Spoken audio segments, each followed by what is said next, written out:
Hey, what's up guys? Will here for GSM Arena. Xiaomi and Realme are both very successful brands for mid-range smartphones right now, and these are two of their models that are in direct competition, the Xiaomi Redmi Note 8 Pro and the Realme X2. They have similar specs and look almost the same. It's kind of confusing, so we wanted to compare the two directly and see which one comes out on top. Let's start off with the build and design. Both phones look pretty similar. They have curved back panels of Gorilla Glass 5 and frames made of plastic. But if you're having trouble telling them apart, you can look at the location of the camera setup, and of course, the logo. According to Xiaomi, there is some unofficial splash proofing on the Note 8 Pro, but we haven't heard the same about the Realme X2. The Redmi Note 8 Pro has a rear-mounted fingerprint scanner on the camera hump. It's quite fast, though it's easy to accidentally touch and smudge the camera itself. In contrast, the X2's fingerprint reader sits under the display, and it's also quite speedy. Both phones have expandable storage. The X2 has a dedicated microSD slot, while the Note 8 Pro's is a hybrid one, either microSD or a second SIM. The Redmi Note 8 Pro does bring an IR blaster, which you can use to control compatible appliances. Of the two phones, the Realme X2 was a little more comfy in the hand. The Note 8 Pro is bulkier and heavier, but in return it does give you a bigger battery and a slightly larger screen. So overall in the build section, these two are a tie. Now let's get into the screens. The Realme X2 has a 6.4-inch AMOLED display, while the Redmi Note 8 Pro's is a 6.5-inch IPS LCD. Both have a 1080p resolution. The Realme X2's panel gives you the deep contrast of an AMOLED, and overall it's decent. But there's no boost in brightness in sunlight, and it's quite reflective, so legibility when out in the sun is worse than other AMOLEDs. But at least it allows you to select a color mode that's quite accurate. The Redmi Note 8 Pro's LCD screen is decent too.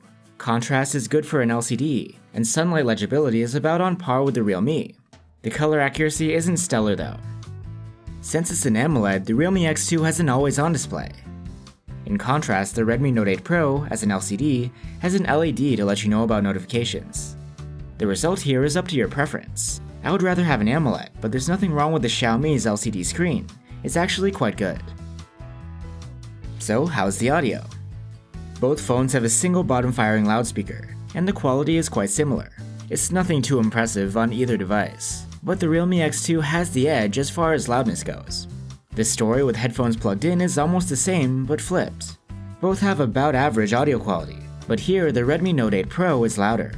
So again, it's yet another tie as far as audio goes. Now let's talk battery life.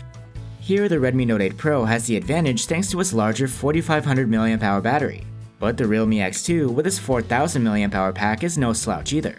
In fact, they both tested with a 100-hour plus endurance rating, so both are excellent. There is a big difference in charging speed though. The Realme X2 comes with a larger 30-watt VOOC charger in the box, while the Redmi Note 8 Pro's is 18 watts. In half an hour of charging, the X2 went from 0 to 67%, while the Note 8 only got up to 39%. I would say that the edge here goes to the Realme. While the battery life is a bit less, its charging speed more than makes up for that. How about the user interface? These phones of course come with different UIs. Oppo's ColorOS 6.1 on the Realme X2, and Xiaomi's MIUI 11 on the Redmi Note 8 Pro. While each does it in their own way, both deliver a customized experience with more options compared to stock Android. Unfortunately, both also offer built-in ads, though this is specific to region and particular app. One of the major differences is that ColorOS has an app drawer, while MIUI doesn't, but you can download the Poco launcher if you want to get that. As far as the interface goes, I would call this a tie. Moving on to performance.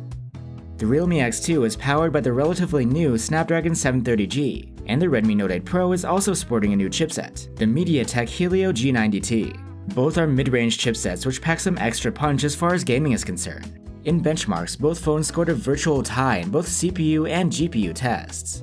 So either one will give you an equally snappy and powerful experience. And finally, let's compare cameras. The Realme X2 has a quad camera setup with a 64-megapixel quad Bayer main cam, an 8-megapixel ultra-wide cam, a 2-megapixel macro cam with fixed focus, and a depth sensor. The Redmi Note 8 Pro's camera setup is almost identical. There are just some minor differences in the aperture of the main and ultra-wide cameras, and the macro cam here has autofocus. In daylight with the main camera, neither phone takes perfect looking shots, but the Realme X2s have warmer colors, balanced sharpening, and good dynamic range. In contrast, the Note 8 Pro shots have cooler colors, are over-sharpened, and you can see some blown highlights here and there, but you do get better looking foliage. Shots with the ultra-wide cam are a similar story. The Realme's are again warm, and you get balanced sharpness, and good detail and dynamic range. The Note 8 Pro has natural looking colors here, and foliage looks good, but you still have that over-sharpening and narrow dynamic range. Let's compare portraits, which are taken with the help of the depth sensor. The subject separation is a little better on the Realme, but the colors are still warm, while the Note 8 Pros are true to life. Now on to the macro cam, and here the Redmi Note 8 Pro has the upper hand, thanks to its autofocus. Quality is about the same, but the difference in ease of use is night and day. Speaking of night and day, at night, images aren't great from either phone's main camera, but the Realme X2s are less noisy, even though they do have a reddish-orange tint. The Note 8 Pro gets the colors mostly right, but at the same time these are a bit washed out looking. If you turn on night mode, the Realme X2's aggressive noise reduction ends up smearing some of the fine detail. The Note 8 Pro preserves more detail, but you end up with a noisier photo. Ultra-wide shots at night are pretty bad from either phone. However, the Realme X2 does offer night mode on its ultra-wide cam, which provides a significant improvement over the normal photos. The Realme X2 takes 32 megapixel selfies, and the Note 8 Pro 20 megapixel ones. The results from the Realme are good with plenty of detail, though dynamic range is low and colors are dull. The Note 8 Pro takes great selfies with livelier colors, though these have a reddish tint. It's also worth mentioning that there is a nightscape mode available for selfies on the Realme X2, and this actually makes a nice improvement in darker conditions. Now moving on to video quality. Both phones can shoot video in up to 4K at 30 FPS with the main camera. We see excellent detail and good contrast and dynamic range. The Note 8 Pro's clips do have more of a reddish tint. The Realme X2's 1080p footage from the ultra-wide camera is much better than that from the Redmi. It's a little cropped due to an always-on EIS, but it has more detail and natural colors compared to the Note 8 Pro's reddish ones. So as a camera phone, the Realme X2 has the upper hand due to its processing in both photos and videos. So there you have it guys, the Xiaomi Redmi Note 8 Pro and the Realme X2.